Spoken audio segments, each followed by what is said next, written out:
Hello बच्चों, तो स्वागत है आप सबका स्टडी विद धैर्यम में। हम लोगों ने लास्ट लेक्चर में इंटरवल नोटेशन के बारे में पढ़ा था। इंटरवल नोटेशन मतलब open interval, closed interval, semi open या semi closed interval and infinite interval, इसके बारे में पढ़ा था। इंटरवल का जो नॉलेज है ना, वो जब इनइक्वालिटी सॉल्व कीजिएगा तब बहुत काम आने वाला है, क्योंकि पूरा इनइक्वालिटी का जो रिप्रेजेंटेशन होता है वही इंटरवल नोटेशन के फॉर्म में होता है। नोटेशन दिखाना पड़ेगा, लेस देन, ग्रेटर देन, है ना। तो ये दिखाना पड़ता है कहां पे क्लोज आएगा, कहां पे ओपन आएगा। उसी तरीके से इंटरवल पढ़ने से पहले हम एक और बेसिक टॉपिक पढ़ लेते हैं, जो जिसका नाम क्या है, सेट्स, है ना।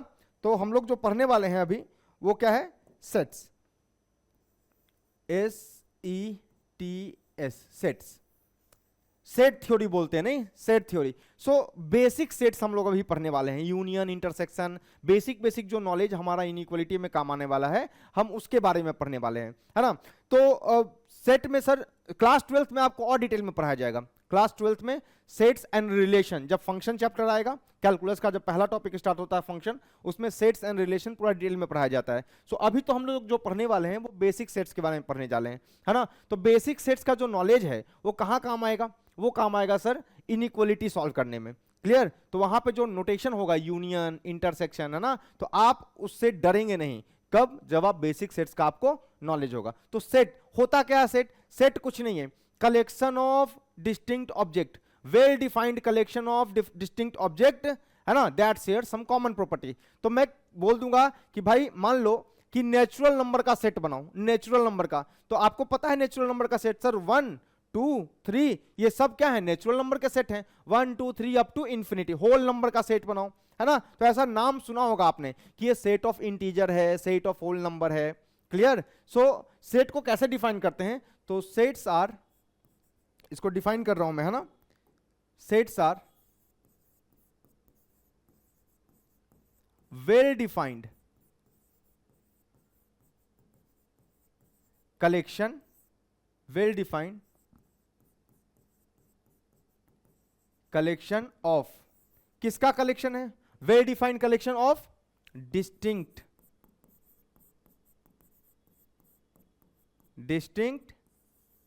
And distinguishable object.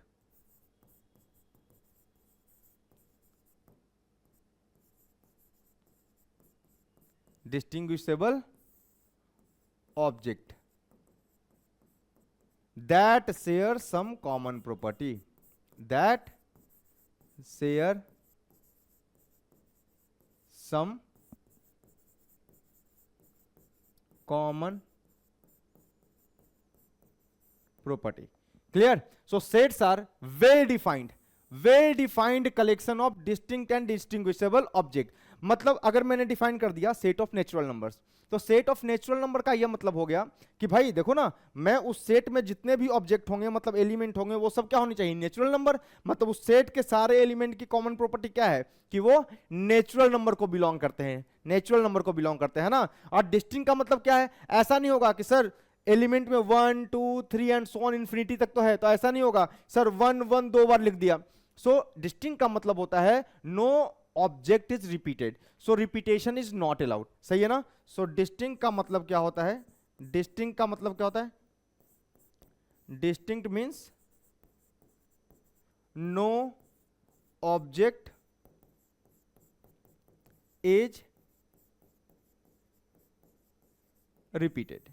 डिस्टिंक्ट का क्या मतलब होता है? No object is repeated. Distinct means no object is repeated. और डिस्टिंग्विशेबल का क्या मतलब होता है?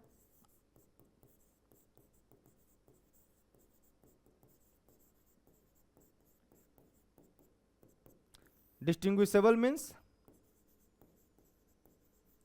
मतलब जो भी कलेक्शन में जो भी ऑब्जेक्ट हैं वो हमें पता होने चाहिए, है ना, वो हमें पता होने चाहिए। ऐसा नहीं कि मैं बोल रहा हूं कि कलेक्शन ऑफ होल नंबर या नेचुरल नंबर और उसमें इंक्लूड कर दिया जीरो को, नहीं। तो object in the collection must be known, है ना। नेचुरल नंबर के सेट में आप होल नंबर नहीं डाल सकते, है ना। तो डिस्टिंग्विशेबल का क्या मतलब है कि सर जीरो जो है वो नेचुरल नंबर के सेट में नहीं आता, वो तो होल नंबर का है। So zero will not counted in the set of natural numbers. समझ में आ रहा है? सो इसका मतलब डिस्टिंग्विशेबल का मतलब आपको पता होना चाहिए कि कौन सा एलिमेंट जो है उस सेट में होगा और कौन सा एलिमेंट उस सेट में नहीं होगा। मतलब objects in the collection must be known. Objects in the collection must be known. It means we must be able to decide whether that object belong to the collection or not. So distinguishable का क्या मतलब है? Object in the collection must be known. It means we must know whether the object belongs to the collection or not. Belongs to the collection or not. मतलब हमें पता होना चाहिए कि हम जिसका जो सेट बना रहे हैं वो ऑब्जेक्ट इस सेट में फिट बैठता है कि फिट नहीं बैठता है। ठीक है? So sets are well defined collection of distinct and distinguishable object. Example अगर ले लूं, फॉर एग्जांपल अगर मैं बात करूं, फॉर एग्जांपल अगर मैं बात करता हूं,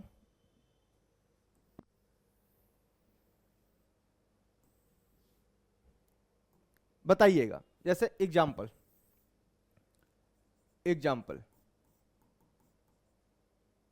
एक सेट ए है, set of natural numbers, set of natural number. तो मुझे पता है ना कि भाई ए जो है वो सेट में कैसे आएगा सर, 1 2 3 एंड सो ऑन। देखो 1 2 सब डिस्टिंक्ट हैं, अलग अलग हैं। ऐसा नहीं हुआ कि 1 2 बार रिपीट हो गया। डिस्टिंक्ट का मतलब रिपीटेशन नॉट अलाउड, है ना। और डिस्टिंग्विशेबल भी है ना। अगर मैं यहां गलती से 0 लिख देता तो मुझे पता होना चाहिए कि मैं सेट किसका बना रहा हूं, नेचुरल नंबर्स का। इसमें 0 के लिए यहां पे कोई जगह नहीं है। सो ये क्या है, सेट है। सही है। दूसरा ये भी सेट है। एग्जांपल देता हूं मैं, कोई सेट रिप्रेजेंट कर रहा हूं, ठीक है, और मैं बोल रहा हूं कि ये जो सेट है, set of prime numbers, prime numbers less than 10, less than 10, वो प्राइम नंबर जो 10 से छोटे हैं उनका सेट बनाओ। तो सर ये सेट है, ये सेट है ना। कौन सा हो गया प्राइम नंबर, कौन सा है, कौन सा है, 2 3 5 बोलो 7, सर ये आएगा, ये बनेगा set, set of prime number. मैं बोलूं सेट ऑफ वॉवेल्स बनाओ, चलो सेट ऑफ वॉवेल्स, कोई सेट ए है और ये बोला है set of vowels of English alphabet, English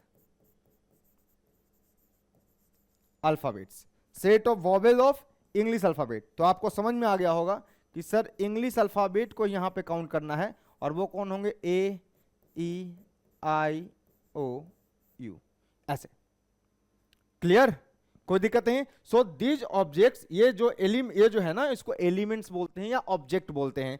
elements बोल लो, मेंबर ऑफ द सेट बोल लो, अभी लिखवाऊंगा मैं सभी के करके, है ना। सो ये जो एंट्री है ना अंदर में, सेट के अंदर ये जो कलेक्शन है, इनको एलिमेंट बोलते हैं या ऑब्जेक्ट बोलते हैं या मेंबर्स ऑफ द सेट बोलते हैं। और ये जो ब्रैकेट है, this is called as curly bracket, braces बोलते हैं, ब्रेसेस, ब्रेसेस बोलिए या करली ब्रैकेट बोलिए। सो करली ब्रैकेट के अंदर हम लोग एलिमेंट को ऐसे दिखा देते हैं, है ना। अगर मैं ऐसे बोलूं ये सेट है क्या, हाँ सर है।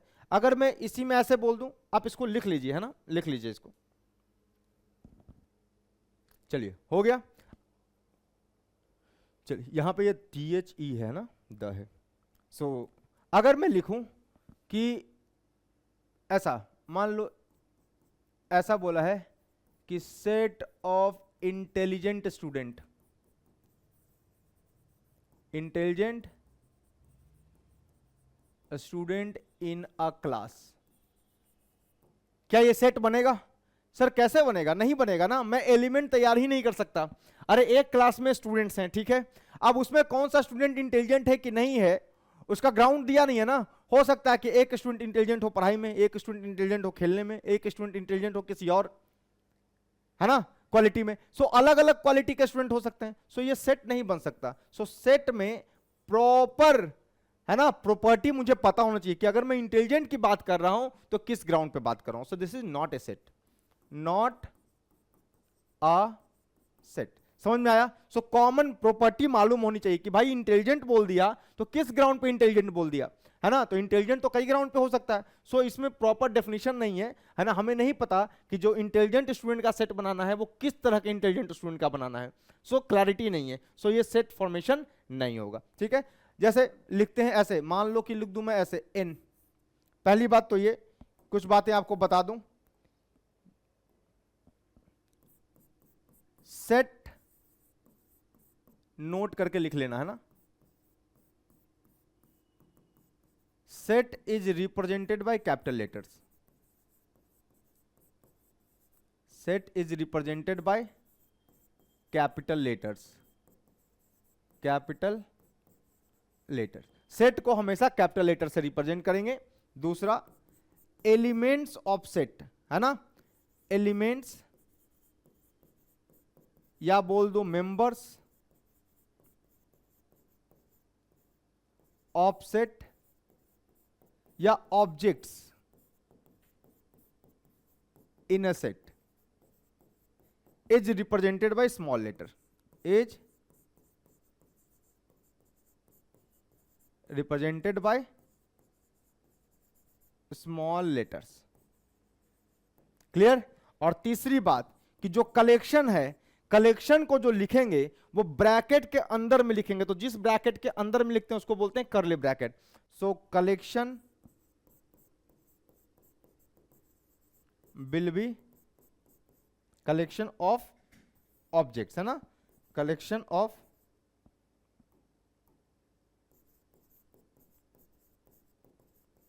ऑब्जेक्ट will be written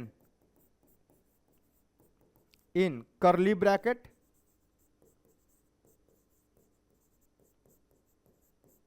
और इसी को बोलते हैं ब्रेसेस। सो इसके अंदर लिखेंगे, है ना। और हर एक एलिमेंट दूसरे एलिमेंट से कॉमा के थ्रू सेपरेट रहेगा, है ना। हर एक एलिमेंट दूसरे एलिमेंट से कॉमा के थ्रू क्या रहेगा, सेपरेट रहेगा। जैसे एग्जांपल ले लेता हूं मैं, जैसे मैं बोल दूं n, देखो बोल दिया अभी set of natural numbers, set of natural numbers. तो n को क्या रिप्रेजेंट करेंगे sir, braces 1 2 3 and so on, braces बंद। क्लियर? दूसरा, मान लो कि लिख दिया मैंने w से रिप्रेजेंट किया किसको, सेट ऑफ होल नंबर्स को, होल नंबर्स। तो क्या लिखेंगे, W ब्रेसेस ऑन कितना, 0 1 2 एंड सो ऑन। क्लियर? कोई दिक्कत नहीं है। अच्छा, अगर मैंने लिख दिया, मान लो कि सीधा लिख रहा हूं मैं, अब सेट ऑफ ये नहीं, आप समझ जाइएगा। अब मैं लिख रहा हूं इंटीजर i, या इसको z से भी रिप्रेजेंट करते हैं। तो इसका मतलब क्या हो गया कि सर आप ना -3 -2 -1 0 1 2 3 एंड सो ऑन, ये सबको रिप्रेजेंट कर रहे हैं। ठीक है, अगर मैंने बोल दिया कि सर पॉजिटिव इंटीजर बताओ, तो क्या होगा, पॉजिटिव इंटीजर का क्या मतलब हो गया सर 1 2 3 एंड सो ऑन। चलो निगेटिव इंटीजर बताओ, निगेटिव इंटीजर बताओ क्या हो जाएगा। सो हो जाएगा सर -3 -2 -1 दिस। तो देखो सेट को रिप्रेजेंट करने के लिए कैपिटल लेटर्स का सहारा लिया है और ब्रेसेस के अंदर में हर एक एलिमेंट को दिखाया है। कोई भी एलिमेंट रिपीट नहीं कर रहे हैं और सब कुछ सेपरेटेड है किसके थ्रू, कॉमा के थ्रू। जल्दी से लिख लीजिए।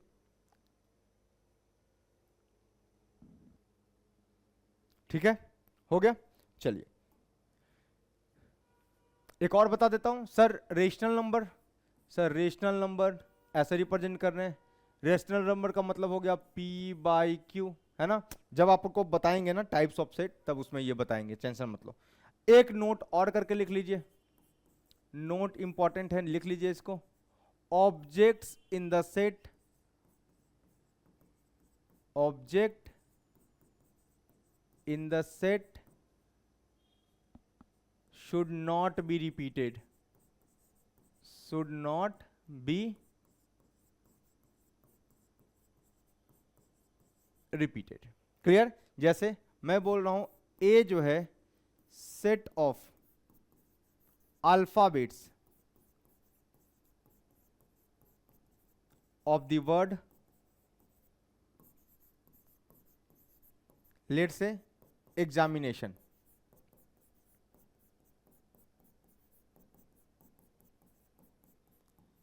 एग्जामिनेशन, ठीक है। सो एग्जाम्पल ले रहा हूं मैं, देखना रिपीट नहीं होगा, मतलब जब मैं सेट बनाऊंगा तो ब्रेसेस या करली ब्रैकेट के अंदर क्या क्या आएगा, देखना ई आएगा, set of alphabets, alphabets of the word this, देखना ई आएगा, एक्स आएगा, क्या हो गया, ई आएगा, एक्स आएगा, ए आएगा, एम आएगा, आई आएगा, एन आएगा, फिर ए है, ए रिपीट हो जाएगा, ए को दोबारा नहीं लिखना है, ऑलरेडी लिख चुके हैं, टी आएगा, आई, आई को लिख चुके हैं, दोबारा नहीं लिखेंगे, ओ आएगा, और एन, एन को फिर से नहीं लिखेंगे, क्यों, क्योंकि आ चुका है। सो दिस इज द एलिमेंट, मतलब हमको ऑब्जेक्ट्स को रिपीट नहीं कर रहा है। एक और एग्जांपल लेकर के समझाता हूं। एग्जांपल, मान लो बी है set of alphabets of the word, of the word क्या, फॉलो, ऐसा। अच्छा सर आपने तो कहा था कि सर इसमें स्मॉल लेटर्स आना चाहिए, अरे भाई ये बोल्ड में लिखा था तो बोल्ड में लिख दिया, ठीक है ना, मतलब लेकिन जब जनरली एलिमेंट्स को शो करेंगे तो वो किस में शो होता है, वो शो होता है आपका स्मॉल लेटर्स में, जैसे इसमें लिखा है मैंने। सो बी बराबर कितना आ जाएगा बताओ, सो ये आ जाएगा F O, sir double L है, डबल एल, डबल एल में एक ही एल आएगा क्योंकि रिपीटेशन अलाउड नहीं है, फिर से सर ओ आएगा नहीं, this is the element, this is the set B, clear. So set में रिपीटेशन अलाउड नहीं होता, इसलिए well defined collection of distinct object है, क्लियर। अच्छा नोट दूसरा लिखिएगा, देखिएगा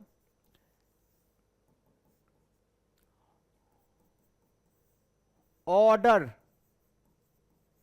ऑर्डर जो है ना वो इमटेरियल है, मतलब एक सेट है, किसी ने लिखा 1 2 3 4, किसी ने लिखा 4 3 2 1, है ना, तो दोनों सेट सेम ही है ना। Order in which, order in which the elements of a set is written is not important, not important, मतलब कि अगर किसी ने लिखा है, एक सेट है और लिखा है 1 2 3 4 ऐसा लिखा है, ठीक है, और किसी ने इसका ऑर्डर चेंज कर दिया, ऑर्डर चेंज कर दिया और वो लिखा कितना 4 2 1 3, नहीं भाई दोनों सेट सेम ही है, दोनों सेट सेम ही है, set A and set B are same, क्यों सेम है, set A and set B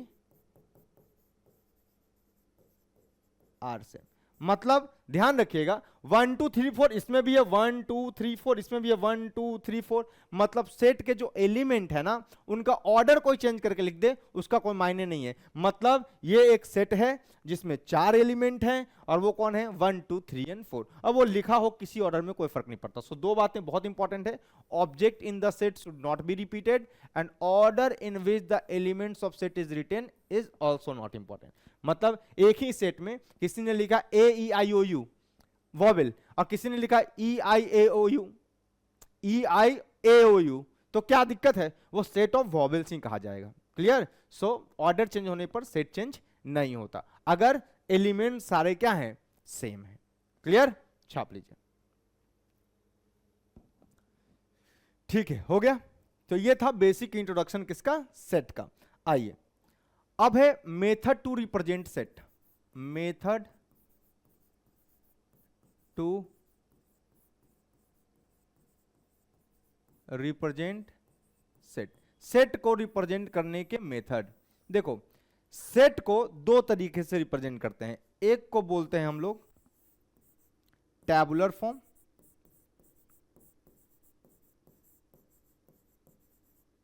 या इसी को हम लोग बोलते हैं रोस्टर फॉर्म, रोस्टर फॉर्म। तो एक तो है टैबुलर फॉर्म या हो गया क्या रोस्टर फॉर्म, और दूसरे को बोलते हैं property method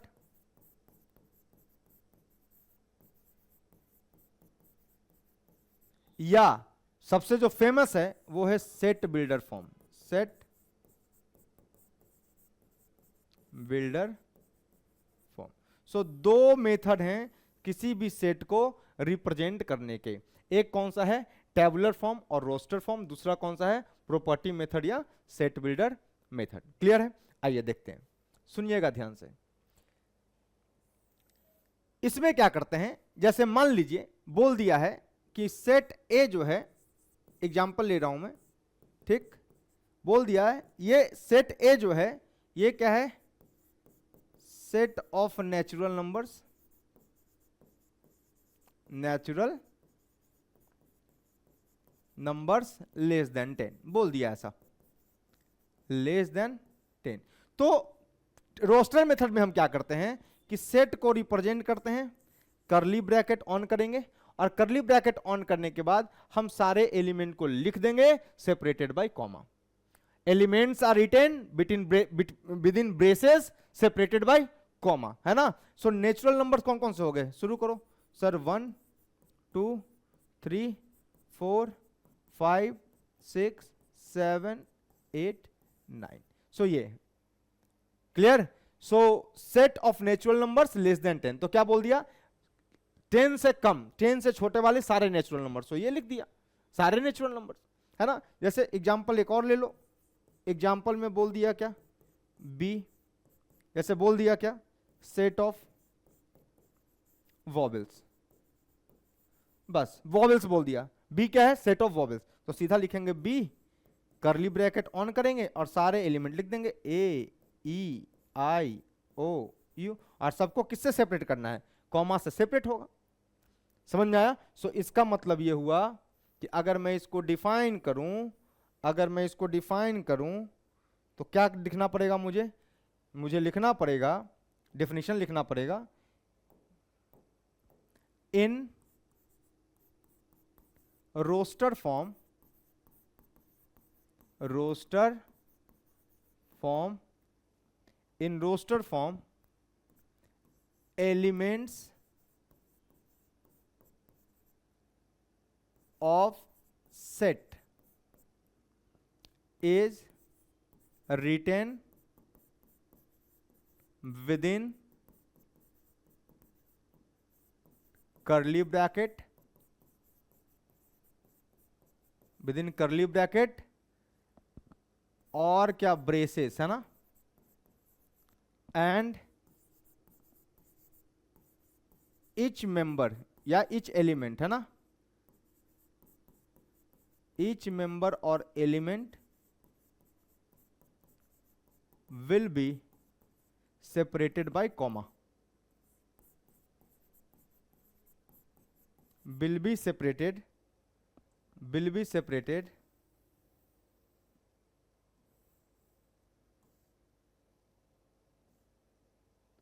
by comma,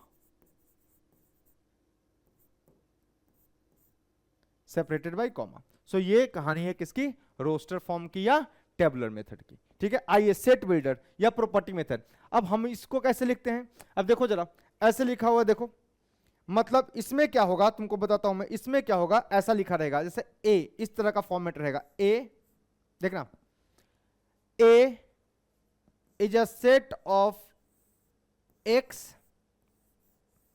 set of x, है ना, such that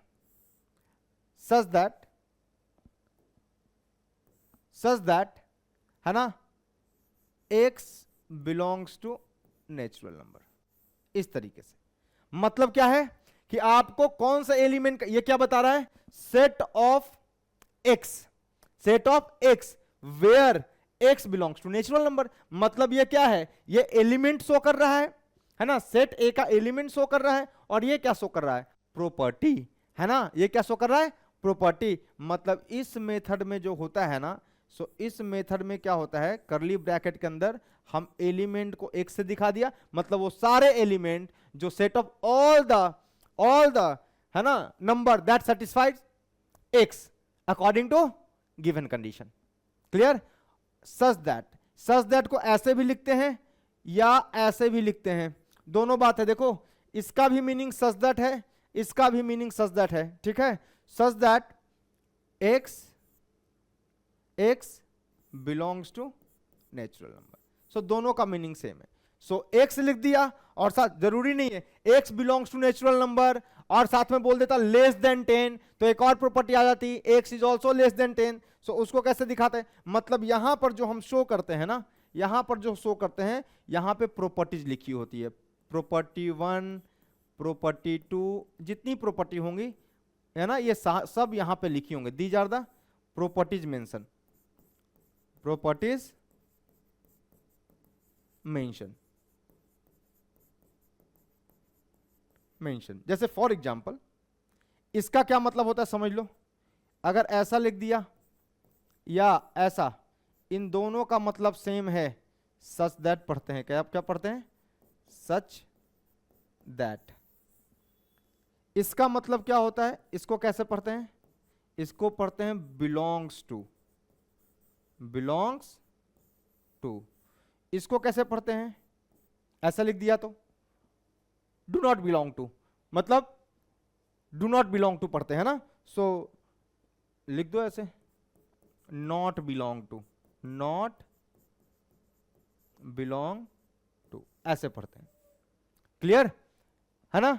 तो क्या होगा, एक्स लिखा रहेगा, सच दैट को लाइन से भी दिखाएगा और ऐसे भी दिखाएगा और यहां पे प्रॉपर्टी लिखी रहेगी। एक एग्जांपल लेके बताता हूं मैं आपको अच्छा समझ में आएगा। एक एग्जांपल मैं आपको लेकर के बताता हूं, आपको अच्छा समझ में आएगा। जैसे बोल दिया roster form, sorry set builder form, बोला है A is a set of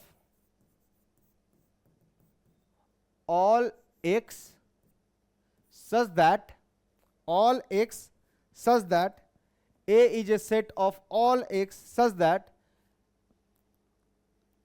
x belongs to natural number and x is less than 10। लो कौन कौन सा होगा इसका, अगर tabular form that is roster form अगर मैं लिखूंगा, सो ये कौन सा फॉर्म हुआ, सेट बिल्डर फॉर्म। कैसे? x वो सारे एलिमेंट मुझे काउंट करने जो नेचुरल नंबर को बिलोंग करते हैं एंड इसको भी फॉलो करते हैं, मतलब इन दोनों प्रॉपर्टी को फॉलो करने वाले एलिमेंट मुझे मेंशन करने हैं। अगर मैं इसका, ये कौन सा फॉर्म हुआ, ये एक सेट को रिप्रेजेंट कर रहा है ना, जिसमें प्रॉपर्टीज मेंशन है। सो ये कौन सा फॉर्म है, this is set builder form. Clear? अगर मैं इसका रोस्टर फॉर्म लिखूं, अगर मैं इसका रोस्टर फॉर्म लिखूं, अगर मैं इसका रोस्टर फॉर्म लिखूं तो कैसे लिखूंगा, ए कौन कौन सा नंबर, नेचुरल नंबर जो 10 से कम है, कौन कौन सा होगा? देखो सर 1 2 3 4 5 6 7 8 9 ऐसा। सो ये इसका क्या हुआ, रोस्टर फॉर्म हुआ। ठीक है? और एक एग्जांपल ले सकते हो, एग्जांपल नंबर ये तो 1 हुआ, एक और एग्जांपल ले सकते हो। कैसे? A is a set of x such that x is an even prime number, even prime number, ऐसा बोल दिया। x is an even prime number। So even prime number इसका मतलब अगर मैं इसका रोस्टर फॉर्म में रिप्रेजेंटेशन करूं, रोस्टर फॉर्म में रिप्रेजेंटेशन करूं, सो क्या आएगा sir, the only even prime is what, braces के अंदर केवल एक ही एलिमेंट है, एक ही इवन प्राइम है दुनिया में और वो कौन सा है, 2 है। सो x इज क्या, 2। सो एक ही एलिमेंट, तो x किसको रिप्रेजेंट कर रहा है, x इज 2। सो रोस्टर फॉर्म में हम क्या करते हैं, प्रॉपर्टीज को भी दिखाते हैं। ठीक है? क्लियर? छाप लीजिए। ठीक, चलिए हो गया ये। सो ये था आपका सेट बिल्डर फॉर्म और ये टैबुलर और रोस्टर फॉर्म। जैसे एक एग्जांपल ले लेते हैं, एक एग्जांपल लेकर के समझने का प्रयास करते हैं कि जैसे मान लीजिए कि बोला है कि भैया ए जो है represents a set x, set of x such that के लिए मैं ये भी यूज कर सकता हूं, ये भी यूज कर सकता हूं, such that x belongs to real number and x square बराबर 4। अब इसका मतलब क्या हुआ कि सर एक्स का वो कलेक्शन मुझे बनाना है, वो कलेक्शन बनाना जो एक्स रियल नंबर में भी हो, रियल नंबर भी हो, और क्या हो, एक्स स्क्वायर इक्वल्स टू 4 हो, है ना, जो दोनों कंडीशन को सेटिस्फाई करे। ये एंड ना भी लिखता और केवल ऐसे कॉमा से दिखा देता तब भी काम हो जाता, ऐसे कॉमा से दिखाने पर भी काम हो जाता, लेकिन चलो मैंने लिख दिया है आपको, आप ये भी समझ लीजिए कि ऐसा भी लिखा हो सकता है। तो सर इसका अगर मैं रोस्टर फॉर्म बनाऊं, रोस्टर फॉर्म, तो क्या बनेगा बताओ? ए बराबर क्या क्या एलिमेंट आएंगे, क्या क्या एलिमेंट आएंगे? सर दो ही एलिमेंट आएंगे, एक होगा -2 और एक होगा, अरे भाई एक्स स्क्वायर बराबर 4, तो एक्स बराबर कितना, +-2, सो ये आएगा -2 एंड +2।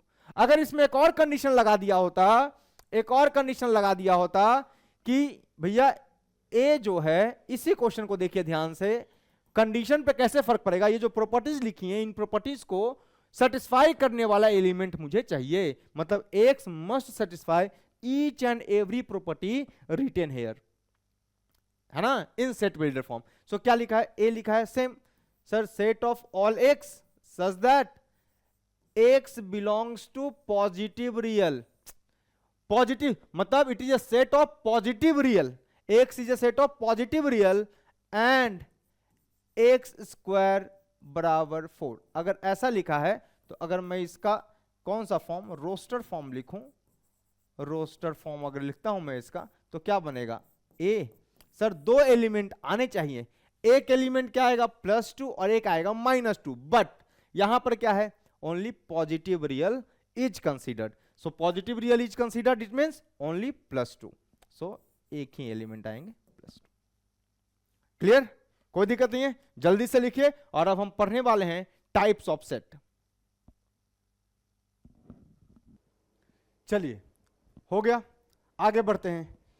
हम लोगों ने रोस्टर फॉर्म और सेट बिल्डर फॉर्म के बारे में सीख लिया, टाइप्स ऑफ सेट सीख लिया, सेट का रिप्रेजेंटेशन सीख लिया। आगे बढ़ते हैं हम लोग और पढ़ते हैं types of set. Types of set, types of set. पहला है, फर्स्ट इज फाइनाइट सेट। पहला क्या है, फाइनाइट सेट। फाइनाइट सेट क्या होता है भाई मेरे, नाम ही है फाइनाइट, जिसमें एलिमेंट्स क्या हो, फाइनाइट नंबर ऑफ एलिमेंट्स हो, मतलब जिसमें element can be counted easily, है ना। फाइनाइट सेट का मतलब वैसे सेट जिसके अंदर जो एलिमेंट्स है इट कैन बी काउंटेड, है ना, नंबर ऑफ एलिमेंट्स क्या हो, फाइनाइट हो, है ना। Set having finite number of elements, set having finite number of elements मतलब set in which elements can be counted, set in विच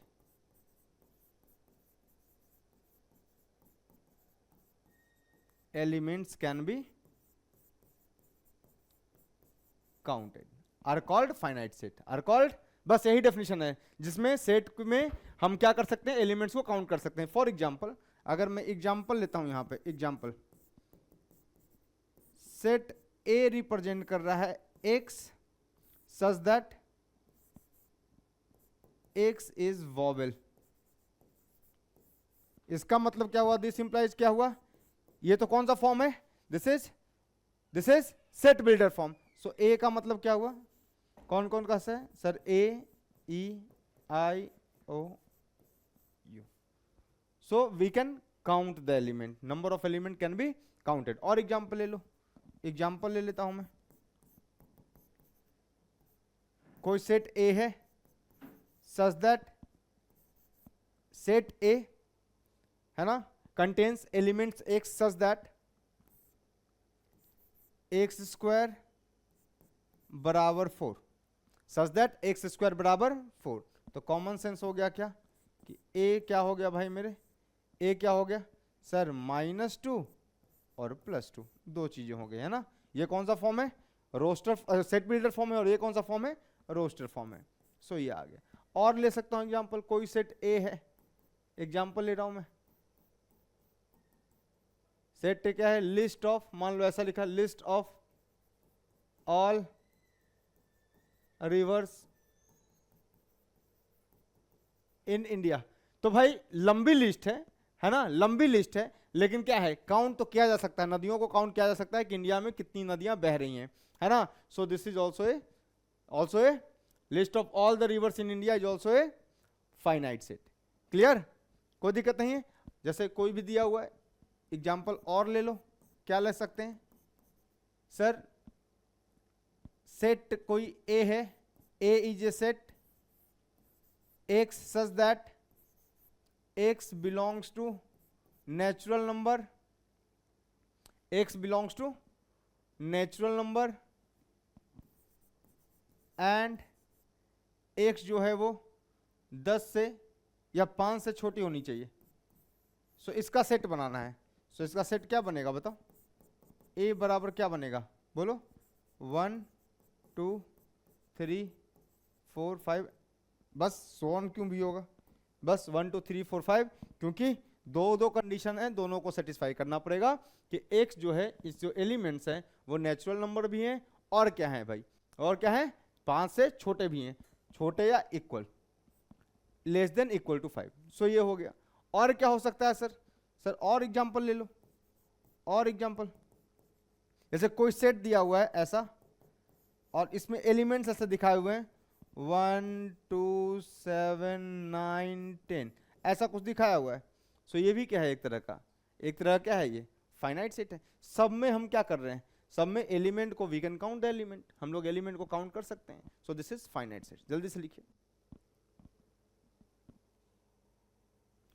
चलिए हो गया। सो दूसरा आता है आपका फाइनाइट सेट हो गया, दूसरा आता है नल सेट। क्या है ये नल सेट, इसी को हम लोग वॉइड सेट भी कहते हैं भाई, और इसी को हम लोग क्या बोलते हैं एम्प्टी सेट भी कहते हैं। सो नल सेट, वॉइड सेट या एम्प्टी सेट क्या है सर, वैसा सेट जिसमें कुछ नहीं है, मतलब जो नल है, मतलब जिसमें कोई एलिमेंट नहीं है, मतलब क्या बोल सकता हूं मैं, it is a finite set. सही है, finite set having no elements, having no element, it is a finite set having no elements, is called null set या void set, है ना। इसमें कोई एलिमेंट नहीं है, कोई एलिमेंट नहीं है, खाली है। It is denoted bye, it is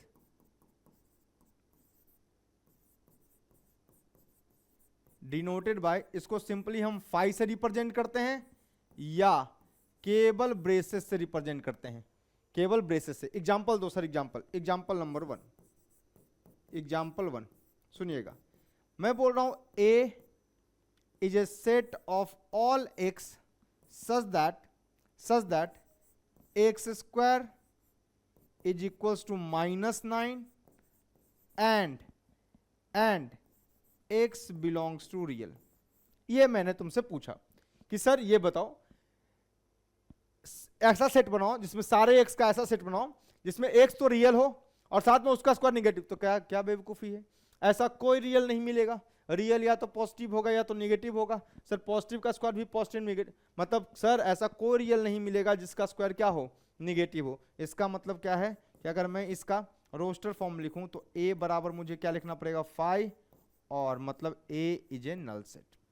clear sir, और एग्जांपल दो, और एग्जांपल देखो जरा, एग्जांपल दे रहा हूं मैं,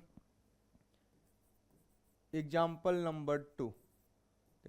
एक सेट है B is set of all x such that x belongs to natural number and x जो है वो 1 और 2 के बीच में।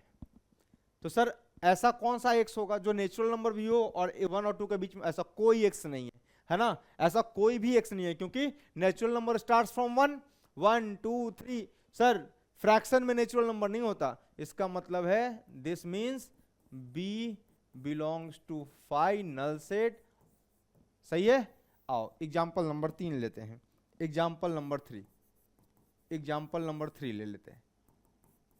सर एग्जांपल नंबर 3, सर एक सेट है, लेट से set C is set of all x such that x is an odd number divisible by 2,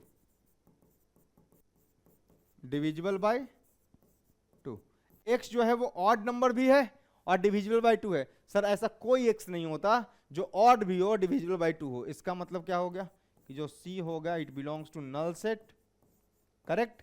so C belongs to null set. Clear है, कोई दिक्कत नहीं, छाप लीजिए। चलिए हो गया होगा, आगे बढ़ते हैं। Next is singleton set. ये भी फाइनाइट सेट है सर।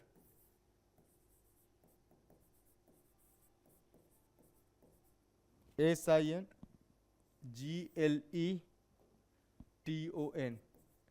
Singleton set. तो सर सिंगलटन सेट क्या है? सर वैसा सेट जिसमें एक ही एलिमेंट हो। सिंगलटन, सिंगल एलिमेंट है ना, तो सिंगल एलिमेंट मतलब नंबर ऑफ एलिमेंट काउंट कर सकता हूं मैं, यस, एक ही एलिमेंट है। सो क्या है ये? फाइनाइट सेट है। नल सेट भी क्या था? फाइनाइट सेट था। क्यों? क्योंकि उसमें मैं काउंट कर सकता हूं कि उसमें कोई भी एलिमेंट नहीं है, नो एलिमेंट बोल सकता हूं मैं कॉन्फिडेंटली कि भाई इसके अंदर no element. So finite set वो भी था, फाइनाइट सेट ये भी है। सो क्या बोलेंगे?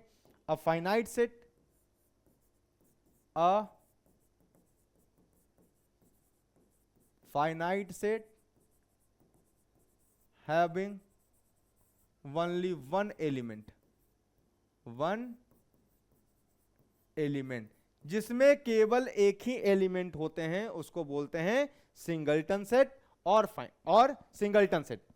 मतलब वैसा फाइनाइट सेट जिसके अंदर एक ही एलिमेंट हो वो क्या होगा? Singleton set. For example number 1, sir कोई सेट A है such that set A is set of all x। कैसे पढ़ेंगे? A is a set of all x such that x is an even prime number,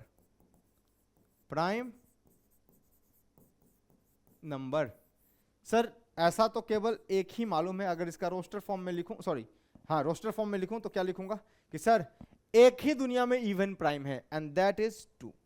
सो ये है 2, सो single element in it, so this is singleton set. Clear. और एक example ले लेता हूं मैं, ध्यान से देखिए, एक एग्जांपल और ले लेता हूं, example number 2।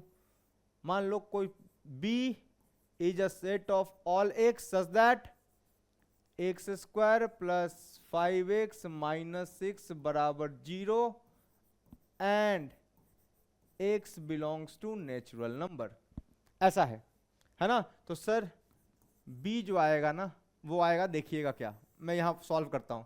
Sir x² plus 5x minus 6 बराबर 0, इसका मतलब इसको तोड़ोगे तो ये क्या बनेगा? x², sir minus 6x, plus 6x minus x बराबर 0। ये आ गया x into x plus 6 minus 1 into x plus 6 बराबर 0। सर ये आ गया x minus 1 into x plus 6 बराबर 0। मतलब सर x की वैल्यू या तो 1 आएगी या तो x की वैल्यू माइनस 6 आएगी। But minus 6 not belong to natural.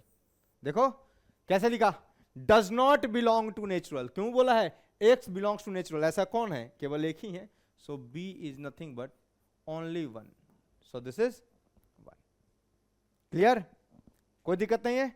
So singleton set में कितने एलिमेंट होंगे? नंबर ऑफ एलिमेंट क्या होंगे? 1 होंगे। छाप लीजिए जल्दी से। हो गया। तो ये तो था फाइनाइट सेट। फाइनाइट सेट के लिए फाइनाइट सेट है ना जी, नल सेट और सिंगलटन सेट भी क्या है, फाइनाइट सेट ही है। सिंगलटन सेट में finite set having one element singleton set कहलाता है, finite set having no element क्या कहलाता है, नल सेट कहलाता है ना। आगे बढ़ते हैं, आगे बढ़ते हैं। Next is infinite set. नाम से पता सर जो फाइनाइट नहीं है, इनफाइनाइट सेट मतलब सर जिसमें एलिमेंट्स के नंबर काउंट हो सकते थे वो फाइनाइट है, जिसमें एलिमेंट्स के नंबर काउंट नहीं हो सकते हैं वो इनफाइनाइट है। तो set which are not finite, set which are not finite, it means number of elements of those set which cannot be counted, which can't be counted are called infinite set। Sir जैसे example दे देता हूं मैं, sir A X set of all x such that x belongs to natural number. जैसे ही ये लिखा इसका क्या मतलब हो गया, इसका मतलब हो गया ए जो है 1 2 3 एंड सो ऑन, ये काउंट नहीं हो सकता, ये चला जाएगा है ना, चलता चला जाएगा। सो ये क्या है, चलता चला जाएगा, ठीक है। सो सर ये क्या है, this is what infinite set है ना। सर एक और एग्जांपल दे दीजिए। सर एग्जांपल जैसे कोई भी सेट ए है सच दैट, सेट ए है ना, A is a set of all x, ऐसे लिख देता हूं, A is a set of all x such that x जो है is a prime number, prime number, whole number, जो लेना है ले लो। सो सर कितने क्या सेट है ये, so this is nothing but infinite set. Prime number infinites है ना, infinite prime number are there. Sir start कीजिए, 2 3 5 7 9, 2 3 5 7 11 13 है ना, 17 19 चलते चला जाएगा, ठीक है। सो इसको मैं काउंट नहीं कर सकता, सो दीज आर इनफाइनाइट्स। जल्दी से लिख लो, हो गया। चलिए जरा एक और एग्जांपल देखिएगा, ये बता सकते हैं क्या आप, जैसे मान लो कोई सेट ए है और वो बता रहा है किसका है, सेट ऑफ ऑल पॉइंट्स, बताना ये कौन सा सेट है, lie on a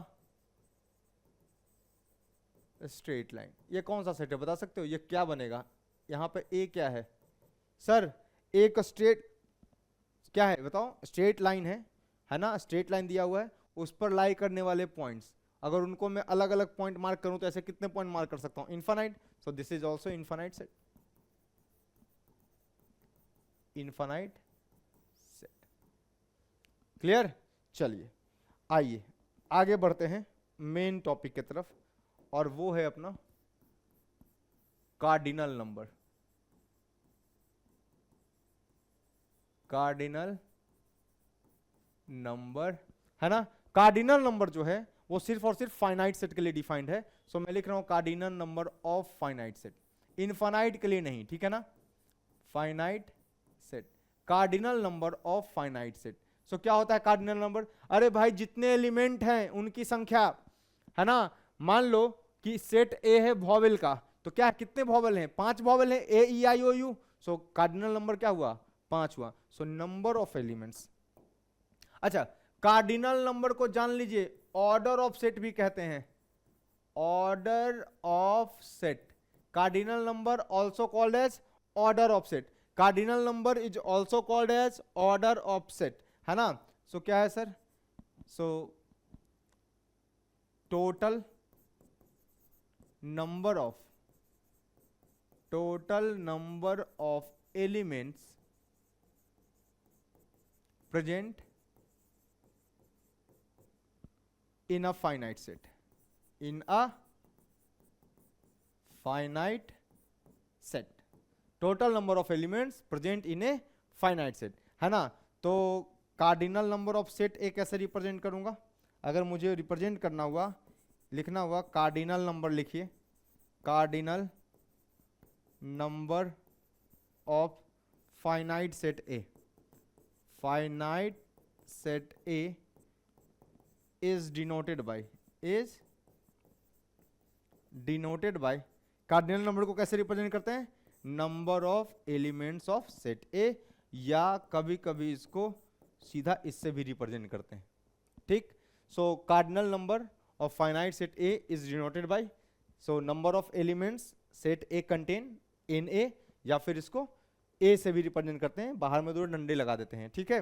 for example, example ले लेता हूं मैं, एग्जाम्पल देखिएगा, एग्जाम्पल कोई भी सेट ए है, A is a set of all x such that x belongs to prime number, prime number and x is less than 20। Sir इसको अगर मैं रोस्टेड फॉर्म में दिखाऊं तो क्या होगा बताइएगा, ये तो सेट बिल्डर था। प्राइम नंबर सर 20 से छोटी, चेक करते हैं, 2 3 4 नहीं 5 7 11 13 17 19, ठीक। सर इसका जो कार्डिनल नंबर है, कार्डिनल नंबर जो आया वो कितना आया, कितने एलिमेंट से काउंट करो, 1 2 3 4 5 6 7 8, सो cardinal number of set A is 8, so cardinal number of set A is 8, सही है। अगला देख लेना ध्यान से, अगला देख लो, जैसे एग्जांपल देता हूं, set A is a set of all x such that x जो है इज वॉवेल, वॉवेल्स, तो सर सिंपल है, ए क्या क्या होगा, इसका मतलब अगर इसको एलिमेंट्स के फॉर्म में दिखाऊं तो क्या आएगा, ए ई आई ओ यू, इसका मतलब ये है कि सर इसका जो कार्डिनल नंबर आया है वो कितना आया है, 5 is its cardinal number.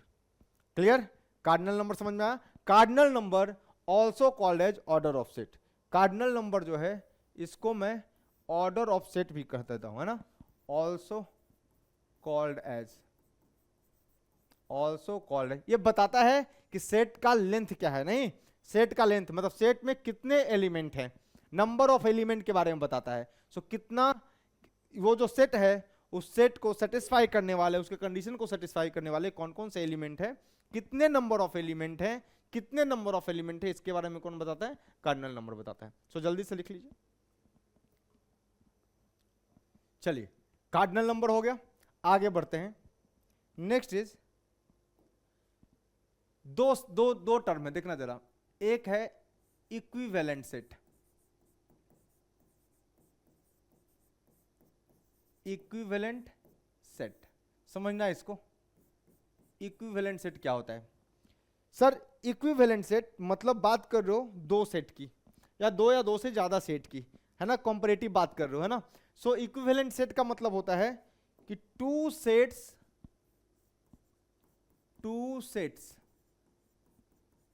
Are said to be equivalent if they have same cardinal number, they have same cardinal number। मतलब मैंने कहा कि नंबर ऑफ एलिमेंट्स बराबर होने चाहिए दोनों सेट के, मैंने एलिमेंट्स पे कोई कमेंट नहीं किया है, तो नोट डालने वाली बात यह है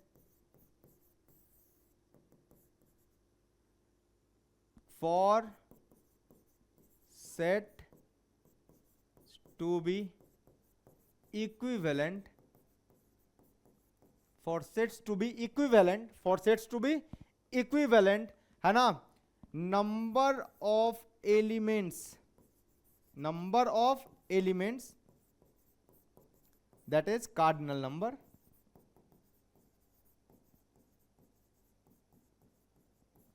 must be same, बट उसके जो उन सेट्स के जो एलिमेंट्स हैं, है ना, वो सेम हो भी सकते हैं नहीं भी हो सकते, but but elements contained by those sets may or may not be same. For example, अगर मैं एग्जाम्पल लेता हूं, एक सेट ए है, इसमें लिखा है AEIOU, और एक सेट बी है, इसमें क्या होगा, इसमें क्या होगा, मान लो लिखा है 1 2 3 4 5। अगर मैं चेक करूं सो कार्डिनल नंबर ऑफ ए कितना है, 5 है, 1 2 3 4 5 एलिमेंट है। कार्डिनल नंबर ऑफ बी कितना है, इसमें भी 5 एलिमेंट है। इसका मतलब दोनों का कार्डिनल नंबर बराबर है। सो इसका मतलब क्या है, A and B are equivalent sets, equivalent sets, A and B are equivalent sets.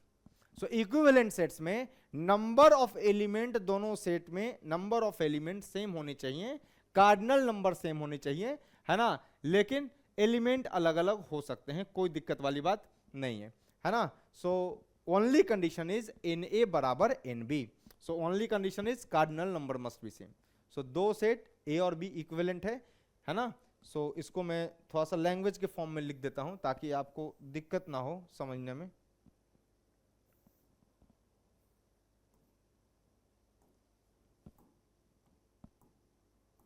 लिख देता हूं मैं यहां पे, if two sets A and B are equivalent, this mean cardinal number of A बराबर cardinal number of B, this is it। बस इतना ही, इससे ज्यादा नहीं, ठीक है। सो नंबर ऑफ एलिमेंट्स पे सेम हो गया तब भी ठीक है, नहीं हुआ तब भी ठीक है, लेकिन नंबर ऑफ एलिमेंट दोनों सेट में क्या होनी चाहिए, बराबर होनी चाहिए। जल्दी से लिखिए, हो गया। सो ये था इक्विवेलेंट सेट्स। अब देखिए जरा, इसी के हिसाब से है दूसरा जो है वो है इक्वल सेट्स, इक्वल सेट्स। समझिएगा इसको, दो सेट ए एंड बी है ना, दो की बात कर रहा हूं, तो लिख रहा हूं मैं यहां पे two sets A and B are said to be equal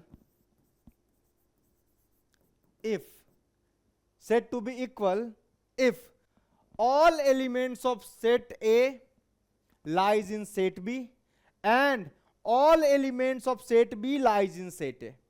ठीक है, मतलब यह है कि A के सारे एलिमेंट B में होने चाहिए और B के सारे एलिमेंट A में होने चाहिए। यही है कहानी। if each element, each element of set A belongs to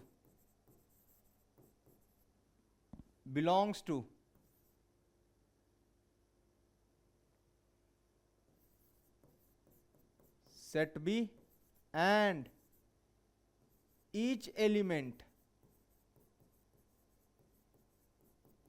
of set B belongs to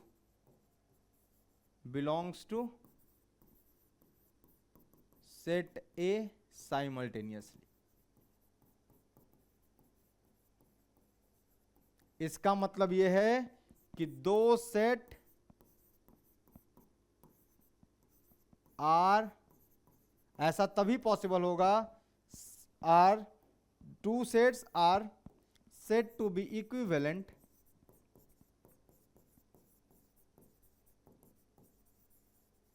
set to be equivalent if. पहला, ऐसा कब पॉसिबल होगा सर, कि सर इसके सारे एलिमेंट उसमें हो और उसके सारे एलिमेंट इसमें हो। ऐसा तभी पॉसिबल होगा जब दोनों के नंबर ऑफ एलिमेंट भी सेम होंगे और एलिमेंट्स भी सेम होंगे। नंबर ऑफ एलिमेंट मतलब कार्डिनल नंबर भी सेम होगा। पहला, both have same cardinal number, both have same cardinal number. इसका मतलब कार्डिनल नंबर ऑफ ए बराबर cardinal number of B, and दूसरा both sets have same elements, both sets have same elements. जब दोनों में एलिमेंट्स भी सेम हो और और और कार्डिनल नंबर भी सेम हो। एग्जांपल ले लो सर, एग्जांपल मान लीजिए कि कोई भी सेट ए है ऐसा, और ये लिखा हुआ है 1 2 3 4, और सेट बी है ऐसा, लिखा हुआ है क्या 2 3 1 4, ऐसा लिखा हुआ है। तो सर समझ में आ रहा है ना यहाँ से कि नंबर ऑफ ए बराबर कार्डिनल नंबर ऑफ बी बराबर 4 है, दोनों के कार्डिनल नंबर 4 ही हैं, सही है। और सर सारे एलिमेंट सेम है, मतलब ए जो है वो बी के बराबर है। और एग्जांपल ले सकते हो, example set A, set contain letters of word loyal, ठीक है, और B contain, B is a set, set contain letters of word, मान लो ऐसा A L L O Y. तो देख लो, इसका मतलब ये है सर कि ए का जो सेट बन रहा होगा कौन कौन है, L O Y A, L 2 bar repeat नहीं हो सकता सर। सेट बी जो बन रहा होगा ये बन रहा होगा A L O Y. Sir इसका कार्डिनल नंबर 4 है, सर इसका कार्डिनल नंबर भी 4 है। और देखियो सर दोनों में है ना L O Y A, L O Y A L O, sir L यहां भी 2 बार था सो नहीं लिया हमने। सो सर दोनों के एलिमेंट्स भी सेम है। इसका मतलब क्या आ रहा है, इसका मतलब क्या है भाई मेरे, ए बराबर क्या है आपका, ए बराबर बी है। मतलब बोल दिया कि A and B are equal. इसका मतलब यह है, इसका मतलब सीधा हो गया, मैथमेटिकली लिखूं, इफ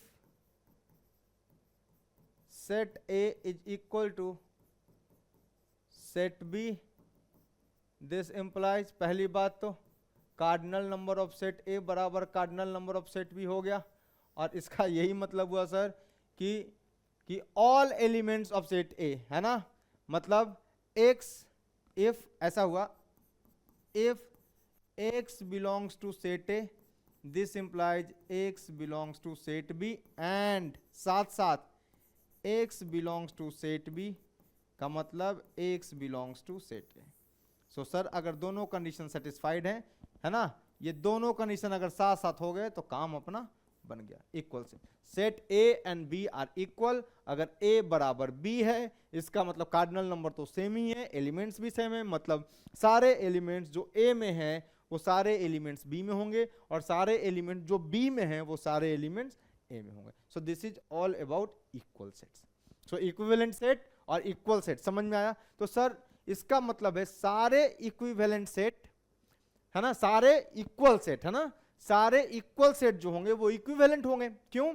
क्योंकि इक्विवेलेंट होने के लिए तो केवल कार्डिनल नंबर सेम होना चाहिए, पर सारे इक्विवेलेंट सेट जो हैं वो, सारे इक्विवेलेंट सेट जो हैं वो इक्वल सेट नहीं होंगे, है ना। हो भी सकते हैं, अगर एलिमेंट सेम हो गया तो हो भी सकते हैं, अगर नहीं, क्योंकि इक्वल होने के लिए तो क्या होना चाहिए, क्या होना चाहिए सर, कार्डिनल नंबर भी सेम होना चाहिए, और साथ साथ क्या होना चाहिए सर, एलिमेंट्स भी सेम होने चाहिए। सो नोट डाल के इसको लिख लीजिए, नोट डाल के इसको लिख लीजिए, note note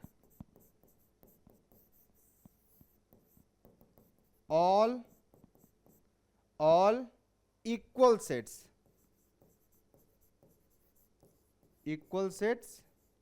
are equivalent sets,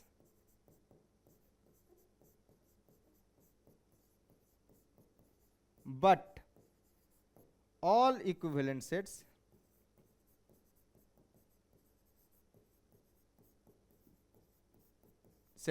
are are all equivalent sets are not equal sets. So इसको ध्यान से आप नोट डाउन कर लीजिएगा, ठीक है, छाप लीजिए। चलिए, तो हम लोगों ने काफी इक्वल सेट, इक्विवेलेंट सेट, ये सब कुछ बातें सीख ली है ना।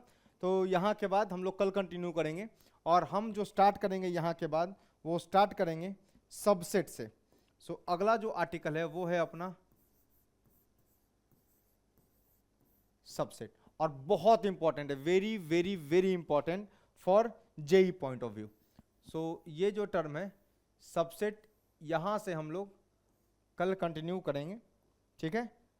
आज थोड़ा जल्दी खत्म करना पड़ेगा क्लास, तो सबसेट से हम लोग कल स्टार्ट करेंगे, और ये बहुत ही इंपॉर्टेंट है for JEE point of view. So very very very important for JEE perspective. Clear? चलिए, तो यहाँ पे अपना समापन करते हैं। और सेट में हम लोगों ने टाइप सीख लिया, रिप्रेजेंटेशन सीख लिया। सेट में सबसेट, यूनियन, इंटरसेक्शन, ये सब पढ़ाने के बाद, है ना, आपको अच्छे प्रॉब्लम से इसका कंसेप्ट और बिल्ड करने का प्रयास करेंगे, ठीक है। सो 2 लेक्चर और चलेगा, छोटा छोटा लेक्चर रहेगा, ज़्यादा देर का नहीं लूंगा सबसेट का लेक्चर, क्योंकि ये बोरिंग है थोड़ा, है ना। सो 1-1 घंटे थियोरेटिकल पार्ट है, सो 1 घंटा 3 घंटा में खत्म हो जाता है। सो चलिए, आज के लिए इतना ही, मिलते हैं फिर नेक्स्ट क्लास में। तब तक लाइक, सब्सक्राइब और शेयर करते रहिए। चलिए, थैंक यू।